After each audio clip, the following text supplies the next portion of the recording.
destiny is calling, even now. Many of you listening to me have been beautifully equipped to live in a world that no longer exists. But I want to give you a new word for change, and that word is evolution. And you are either going to evolve or expire. See, everything changes. The economy changes, relationships changes. We change mentally and emotionally and physically, and you are either dying or you are either living. Every time you made a change, you got hurt. And so this is why when you hear the word change, there's a mental block. You cannot change because you have equated change with pain. Every time you have changed, you feel pain. You stepped out of one relationship to another and you feel pain. You leave one neighborhood to another and you feel pain. You go from one job to another and you feel the fire of transition. So every time you hear the word change, you see pain. Every time they say it's time to make a difference, every time they say you need to go from this place to that place, all you can see is blood in your eyes. All you can feel is the blood and trauma in your mouth, hypnotized by the pain of change. Evolve your belief system. Change is not pain. See change as growth. See change as transformation. See change as evolution. See change as necessary. See change as critical. See change as inevitable. And the more and more you start to see that change is not pain, you're going to see transformation. Your life's going to experience a quantum leap because now, even though in your childhood you were traumatized because of change, your history is not your destiny. See, those of you who will evolve, who are willing to evolve, you will inherit the future. Those of you who are willing to take everything you do to the next level, you will inherit the future. It is the individual who is willing to become more. Change is inevitable, and you are either changing for the worse or changing for the better. You decide. Change is an invitation to the future. If I can change, I can have my future.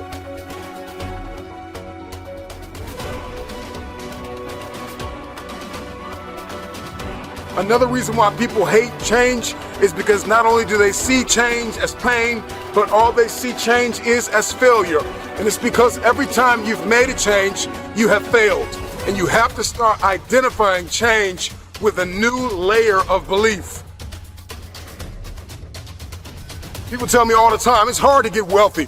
It's hard to grind. It's hard to be focused. How do you even do these speeches? It's hard to stay motivated.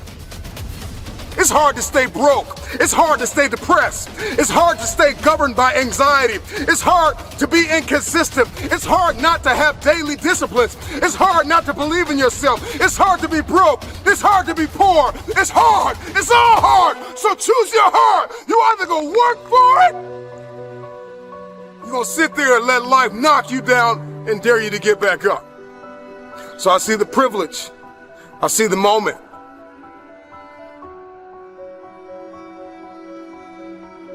I see change as pleasure. I see change as transformation. I see change as evolution. I see change as beauty, brilliance. I see change as the future. I see change as necessary. I see that if I don't change, there is a generation of people who are going to be stuck in the same place. If I don't evolve. See, the marketplace rewards those who have evolved. The marketplace rewards those who have become more valuable. You will be rewarded for the pain.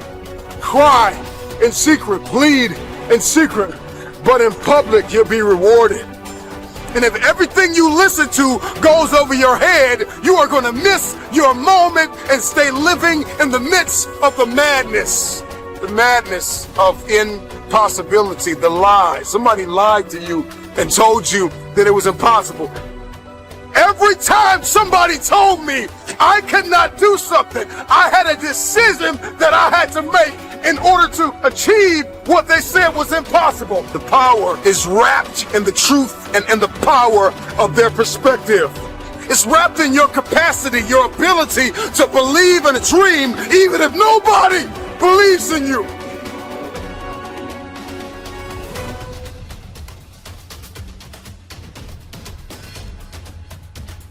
Destiny is calling.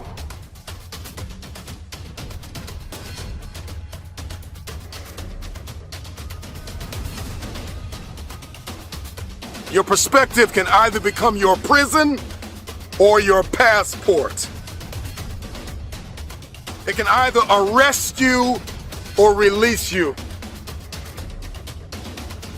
In 1903, it was the Wright brothers that defied the laws of gravity. And if you know anything about gravity, gravity will pull you down and keep you down.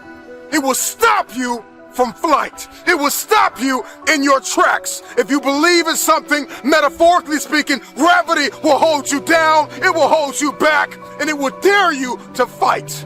Your perspective can either be your prison or your plane. I don't know about you, but today I made the decision to defy the laws of gravity. The first successful heavier than air powered aircraft was designed and built by the Wright brothers. They flew it 4 times on December 17, 1903, near Kill Devil Hills, about 4 miles.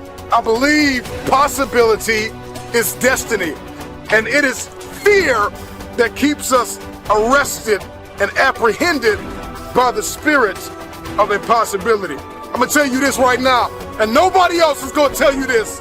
Impossible is a spirit, and you've got to arrest that spirit or it will arrest you. Impossibility is like a soda fountain, the easy way out, the path of least resistance, because to say something is impossible, to give up, to cop out, to fill your cup of carbonated excuses, it tastes good, but it doesn't sit well as it goes down into your system. To remove the 2 letters is the grit of existence, the binding faith of hope to your chest and letting your heart beat. You gotta rewrite the code, you gotta rewrite the script.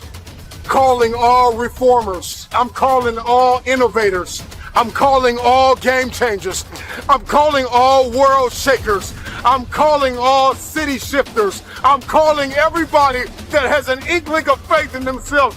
I'm calling everybody. You will inherit the future.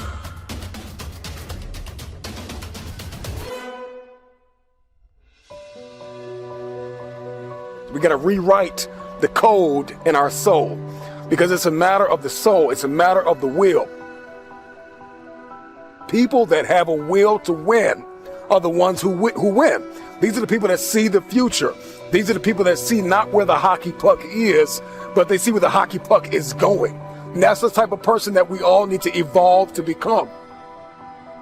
I learned years ago that the difference between people that get things done and people that do not is sheer willpower.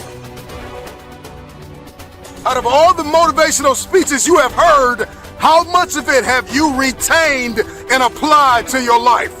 Because understanding the power and the difference between what is impossible and what is possible, it all comes back to your perspective and your capacity. If your why is big enough, then your will be powerful enough to persevere through the how. You're not looking for resources when you have a will. You become resourceful.